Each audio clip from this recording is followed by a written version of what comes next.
was watching film all the time, spent all my student loan on going to the theatre, like Royal Court and things, and it just really captured my imagination. And I went to a couple of sort of open auditions and stuff, and a casting director kept my details, and it sort of felt crazy that it was all sort of snowballing. I just thought I'd go and meet this woman and say hi and try and read coherently, and that was it. My now agent had his ear to the ground, and I went to go and meet him, and he was lovely, and mad person took me on, so I'm really glad.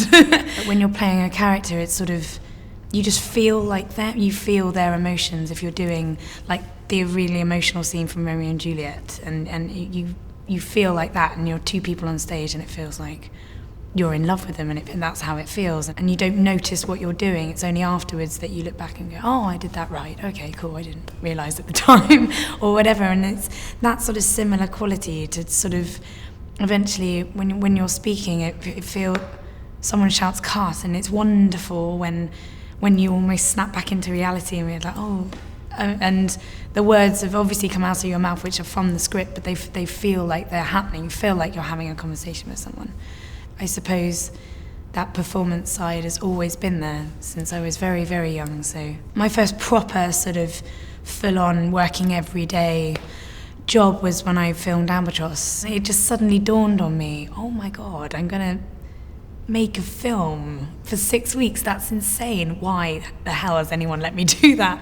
Yeah, I sort of came back, sort of, I don't know, what do they say? You catch the bug. I think I got the bug on that island. So it was an amazing experience. So, perfection as a thing terrifies me. I don't think it exists, and if it does, that's interesting.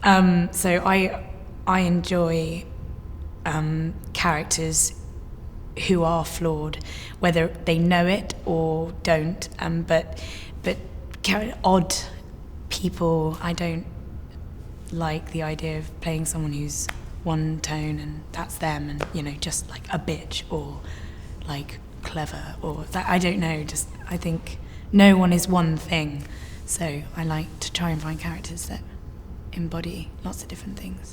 I don't have a sort of, that's my goal and I'm going to get there, because I think if you do, once you reach there, you just, what do you do then? That's terrifying. Basically, if it scares me, I really want to do it, because I think when you're in a sort of sink and swim situation, but you're working, you can't sink. You really have to rise to the occasion, and you have to just sew yourself into that. And if you fall flat on your face, then fine, but you come away with something and knowing, like, okay, next time, don't do that.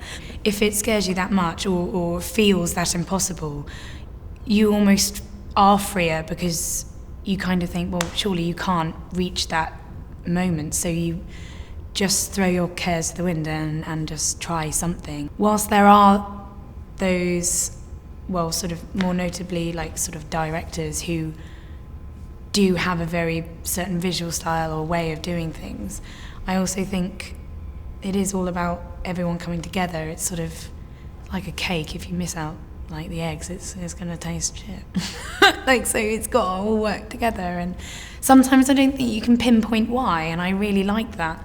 I feel a bit like the kid who, right, so you want to get into the club, and so you queue up and you get in, the fake ID works, and you get in, they're like, cool, yeah, I'm inside. And then you get in and everyone knows you're underage. It's like, I know, I can tell. And it's sort of, sometimes it can feel like that when you're sort of included in these lists of people, and you think, wow, okay. If someone says something about what you're doing or what you could do, is like, you just got to step up and actually, don't, almost like, don't let them down, don't let, like, you've got to rise to sort of the situation. And if you're going to learn anything, you're going to learn it off those people. So, like, learn by doing, but just observing and trying to get better. I'm hungry for a character which is cold and mean. I think I'd love to play a baddie, hungry for something that would, because that would, I don't know, I'm a bit of a giggly idiot, so that would be a challenge, I think. I'm hungry for someone who's a scary character, mean.